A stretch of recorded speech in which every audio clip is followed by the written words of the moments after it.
Hi everyone, Mint Morris here. Welcome to my final installment on my Brian Setzer Christmas Solos lesson series. In the previous two videos, we took a look at two great ideas from Brian Setzer's solo on Jingle Bells and Jingle Bell Rock. And in this lesson, we're going to be taking a look at a great double time lick he plays on Winter Wonderland. If you're interested in learning these solos in their entirety, please see the description below. There will be a link to the transcription pack. The transcription pack includes these three solos, and they're all tabbed out and written in standard notation in PDF form with the correct fingerings and the chords that accompany them. So in this particular lesson, we're going to be looking at this double time lick that Brian Setzer plays. It does come out of a double stop lick. That's probably why I said it. So he sets up this lick by playing kind of this cool rockabilly double stop thing going. Got the rockabilly going on, pretty self-explanatory. And then he jumps right into this great burnin' jazz double time lick.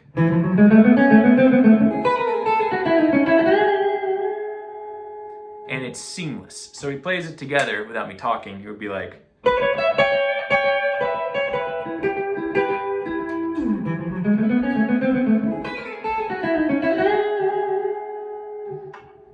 so all he's really playing is a 2/5.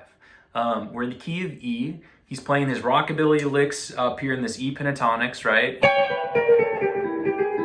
And then we're playing the 2/5 in E, which is an F sharp minor to a B7. So he's coming down and visualizing two chord grips. This F sharp minor right here, and then the B that's right underneath it or within it.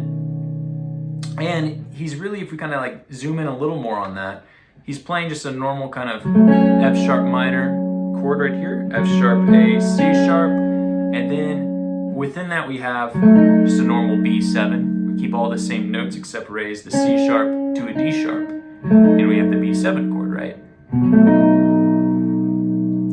So to address this change, all he's really doing is playing F sharp minor pentatonics, which is great for us. It's something we're all blues players and we're all familiar with that kind of that sound and those fingerings. So we just need to add a few little embellishments to it and we can have a great sounding kind of fast jazz lick. So if we're just playing kind of basic pentatonics, we've got this as our outline. So F sharp, A, B, C, C sharp, right? And it might go down to the flat 7th, the E. And so if we just kind of listen to that over the change,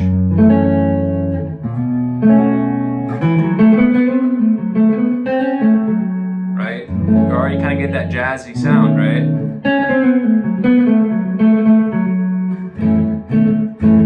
Okay, so that's something to kind of think about. If you've got a quick 2/5 and you want to play something over it, think of the minor chord and you can play those pentatonics typically and get that great sound.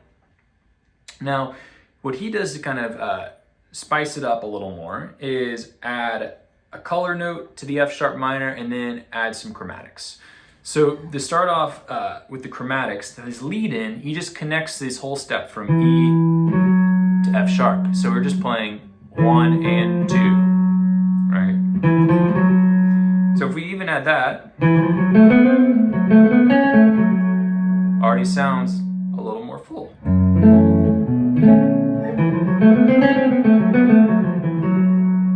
Right? Now, if we want to add in the next note, he puts in the 9, which is the G sharp, right? So if we're thinking of this chord, that's the sound we're going for. So he adds it in right here. He goes F sharp, G sharp, that's the 9, and then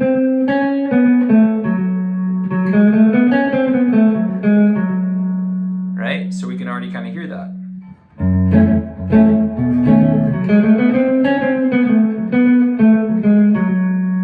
And we've already got some great sounds. So whether you're playing jazz or blues, start thinking of these things. If you're playing like a minor blues, add in that 9 sound. It sounds great.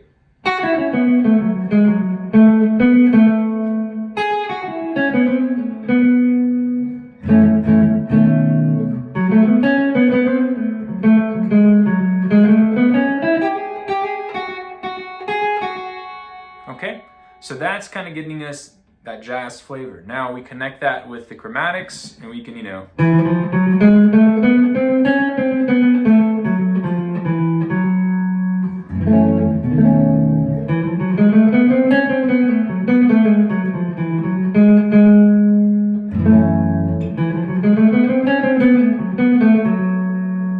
right? It already sounds more kind of like that style. So the lick he does particularly is he just comes and kind of just plays up the scale. It's pretty simple. So we're going just chromatic,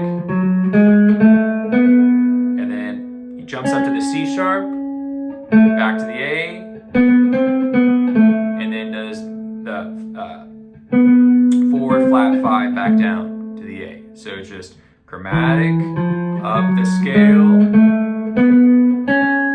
now add in that blues lick, and you got it. So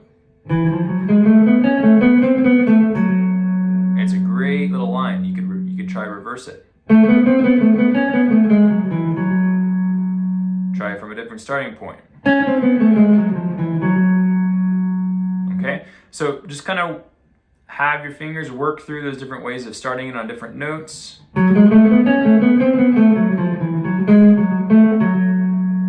And so on and so forth. And you get some great sounds from there. Now, where he connects that after is into this E shape right here. So that's his resolution. 2, 5, 1. So slowly, you know, you could go. And then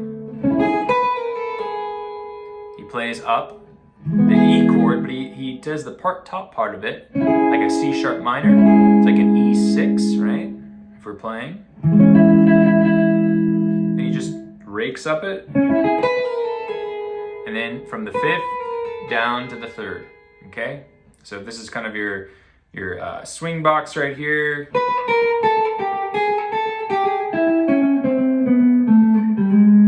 All that, he just plays straight into that. So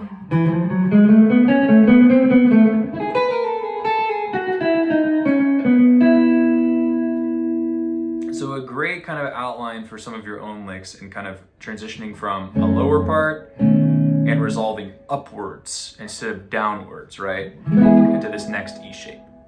So try and implement some of that into your own playing. Again, think of taking the blues that you're familiar with, adding some chromatics to it, adding a color note to it that's still within the key, right? And then how that can resolve and, you know, work on making it double time or just regular time depending on how much you're trying to get in. And you can start to approximate some of these great kind of double time Brian Setzer licks. All right, so I'll leave you with that and play one more time through.